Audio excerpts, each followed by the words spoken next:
Dalam sebuah kisah diceritakan bahwa waktu itu Rasulullah SAW lagi ngumpul-ngumpul sama sahabat-sahabatnya. Kemudian Rasulullah SAW mengatakan sebentar lagi akan datang seorang calon penghuni sorga. Maka datanglah seorang badui. Orang-orang melihat, oh ini rupanya yang dimaksud oleh Rasulullah SAW.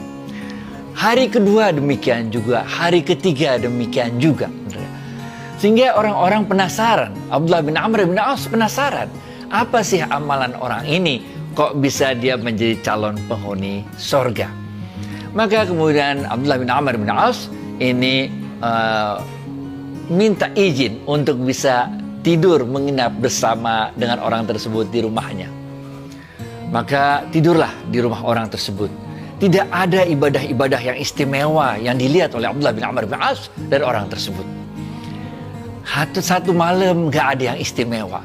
Malam kedua nggak ada yang istimewa. Malam ketiga nggak ada yang istimewa. Maka ketika itu kemudian Abdullah bin Amr bin As mengatakan, ya fulan, sebenarnya apa amalan yang engkau lakukan sehingga Rasulullah SAW mengatakan 3 hari berturut-turut bahwa engkau adalah seorang calon penghuni sorga.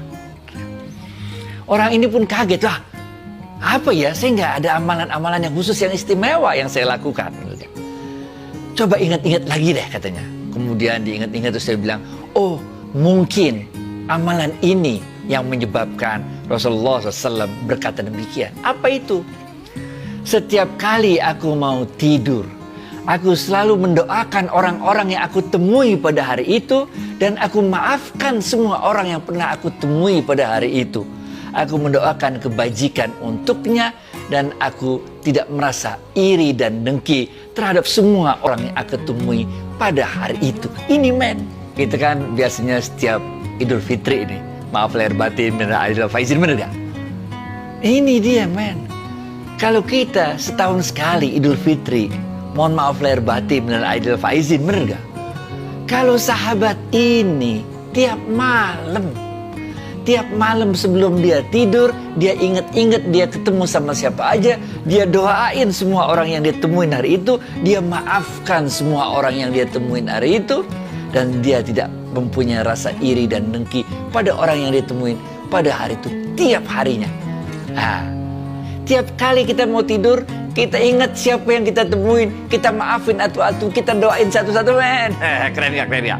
Calon penghuni surga, men. Ada sebuah kisah Syekh Abdul Qadir Jailani waktu itu berjalan bersama-sama dengan murid-muridnya. Kemudian di tengah jalan dia ditemui oleh seorang pemuda ahli maksiat yang kerjanya pokoknya udah maksiat terus dah. Kemudian pemuda ini bertanya kepada Syekh Abdul Qadir Jailani, "Syekh," katanya, "apakah Allah mampu untuk membuat orang pencinta maksiat seperti diriku ini bertobat kemudian berubah menjadi orang yang taat seperti dirimu?" Kemudian Syekh Abdul Qadir Jailani dengan senyum beliau mengatakan, Allah berkuasa untuk membolak-balikan hati orang sehingga Allah pun dapat menjadikan orang-orang yang ahli maksiat menjadi orang-orang yang mendapatkan hidayah bertobat dan menjadi orang-orang yang taat. Maka pemuda ini bertanya pertanyaan yang kedua, "Wahai Syekh, berkuasakah Allah untuk menjadikan orang ahli maksiat seperti diriku ini mencapai tingkat ketaatan seperti dirimu?" Bukan hanya sekedar taubat, tapi dia bisa gak sampai ketaatannya sampai seperti ketaatannya Syekh Abdul Qadir Jailani. Maka untuk kedua kalinya Syekh Abdul Qadir Jailani tersenyum, kemudian mengatakan pada pemuda tadi, Allah berkuasa membolak-balikkan hati manusia sehingga Allah pun berkuasa untuk membuat orang-orang ahli maksiat bisa mencapai tingkat ketaatan seperti orang-orang tingkatan para wali. Kemudian pemuda ini bertanya pertanyaan ketiga,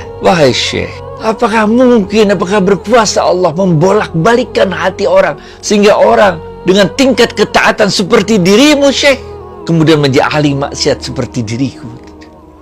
Mendengar pertanyaan itu, Syekh Abdul Qadir Jailani langsung bersujud, langsung beliau menangis, memohon ampun dari Allah.